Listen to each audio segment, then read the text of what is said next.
Soy Braulio Abarca Aguilar, tengo 33 años, soy nicaragüense, refugiado en Costa Rica, defensor de derechos humanos y activista LGBT, ya con más de 10 años en la defensa de los derechos humanos y principalmente defendiendo los derechos de las personas LGBT, que somos de las poblaciones más vulnerabilizadas en Nicaragua.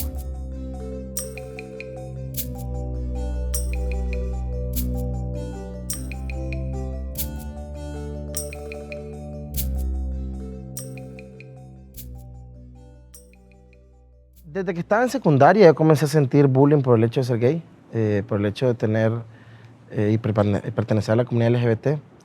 Y yo me sentía como muy mal. O sea, realmente el tema del bullying, el tema del acoso escolar hacia las personas LGBT es tremendo. Pues existe una situación muy dolorosa. Pues. Y en aquel entonces era peor. Ahora se habla más y se puede evitar más.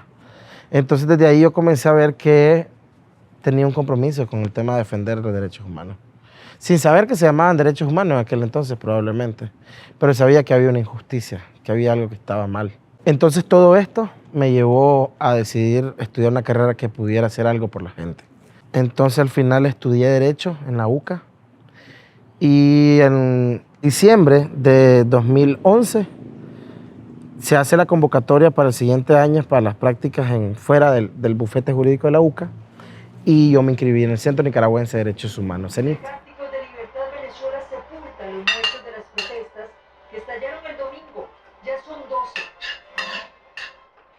En los deportes, Brisa Genesi está lista. Compite esta tarde tras una larga espera. Transmisión será en directo por Canal 6.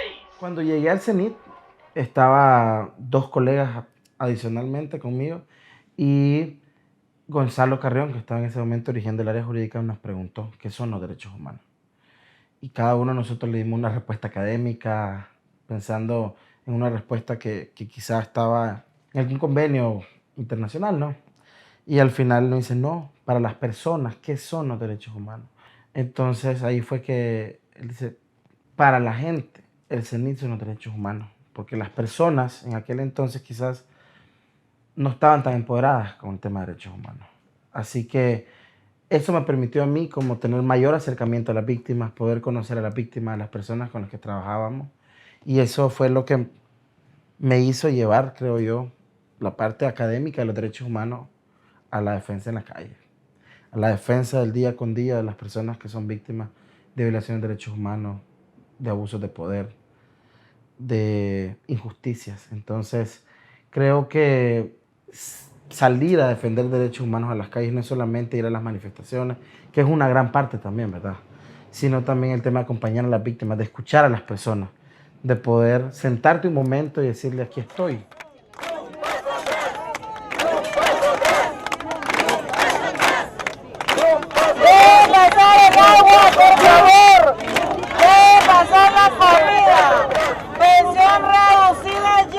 Fíjate que una de las cosas que más me marcó cuando estuve en el CENIT fue Ocupains en el año 2013. Y a mí me impactó ver cómo las juventudes, casi la mayoría de personas, amistades, ya sea de un partido o de otro, salieron a apoyar a las víctimas, salieron a estar ahí. Recuerdo que en una noche o madrugada habían al menos 20 jóvenes que estaban en las afueras del Instituto Nicaragüense de Seguridad Social y llegaron policías vestidos de civil, decían, otros decían que eran paramilitares, eran fuerzas paraestatales, que comenzaron a vapulear, a golpear a jóvenes. Recuerdo que se robaron al menos 7 vehículos, incluyendo un camioncito de música, y que nosotros como CENIT en aquel entonces documentamos casos de violación a derechos humanos, acompañamos a las víctimas, estuvimos acompañando el proceso en la Fiscalía o el Ministerio Público, a estos jóvenes que exigían justicia, que exigían que se esclarecieran los hechos del caso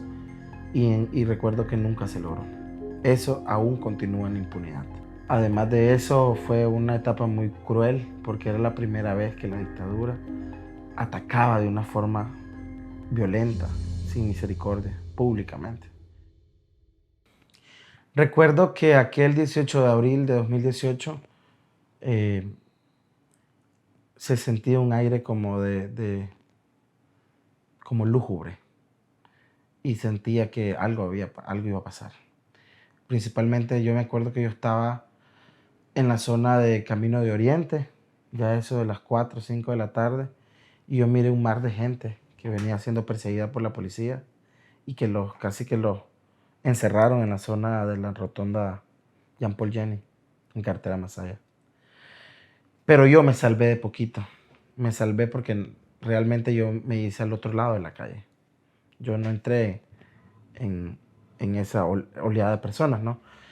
Entonces yo dije, ¿qué esto? ¿Qué está pasando? Comienzo a ver cómo golpearon a defensoras de derechos humanos, golpearon a Ana Quiroga, golpearon a Julio López, a otras personas. Recuerdo que robaron cámaras a periodistas. Recuerdo que a las juventudes también comenzaron a golpearlas.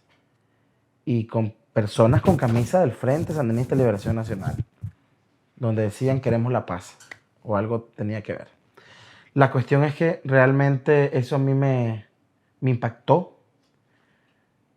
Yo llegué al CENIT aquel 20 de abril del 2018 y realmente desde entonces comenzamos a documentar graves violaciones de derechos humanos, crímenes de lesa humanidad, casos de tortura, personas víctimas de violencia física, psicológica, sexual, en las cárceles. Comenzamos a documentar todo lo que pasaba durante 2018.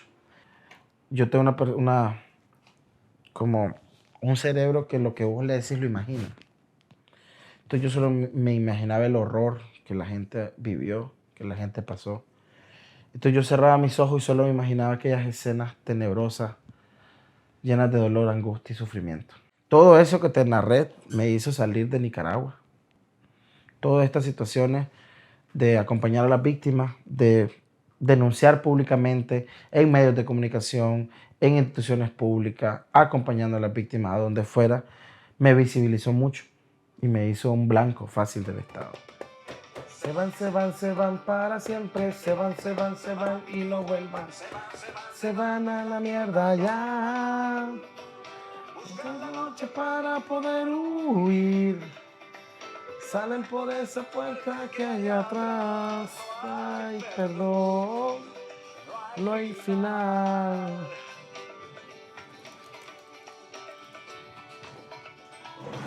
Puede que haya una ley que los ampare, pero de esta canción no hay quien los salve. Se van, se van. Se van. Se van, se van. Yo no quería estar en Costa Rica. Yo cambiaba de casa cada 6 meses porque decía, yo no me quiero quedar en un solo lugar. Pero en 2022 decidí reconciliarme con Costa Rica. Participé en un proceso que me enseñó lo bondadoso que puede ser Costa Rica, lo bueno que puede ser, aprender de gente maravillosa. Y aprendí a conocer Costa Rica, a amar Costa Rica, a sentirme quizás no tico, pero sí parte de una sociedad. Yo salí del closet en el año 2012 con mi familia y con personas que me importaban. Fue como pasar 22 años de mi vida ocultando quién era.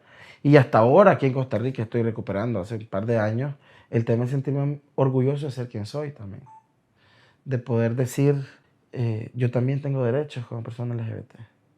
Y de poder también acompañar todas las actividades, de poder acompañar todas aquellas acciones encaminadas a la lucha y la defensa de los derechos humanos de la diversidad sexual.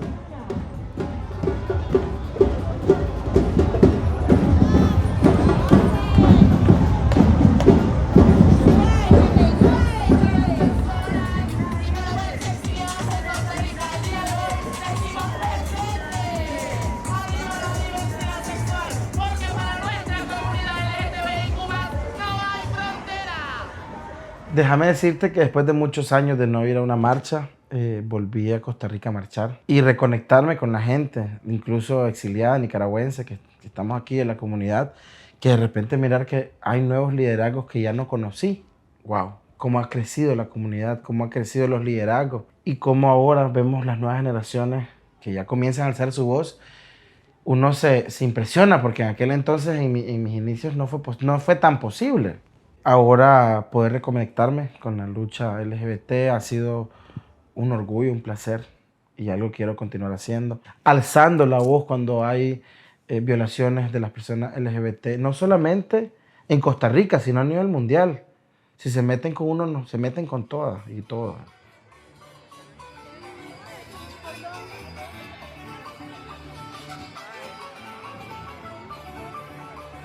Me veo visitando en Nicaragua a mi familia, pero no a vivir. Siento que Nicaragua me quedó pequeño. Siento que un estanque y hay un océano por recorrer. Y Nicaragua es un pequeño estanque, una piscina, una pecera.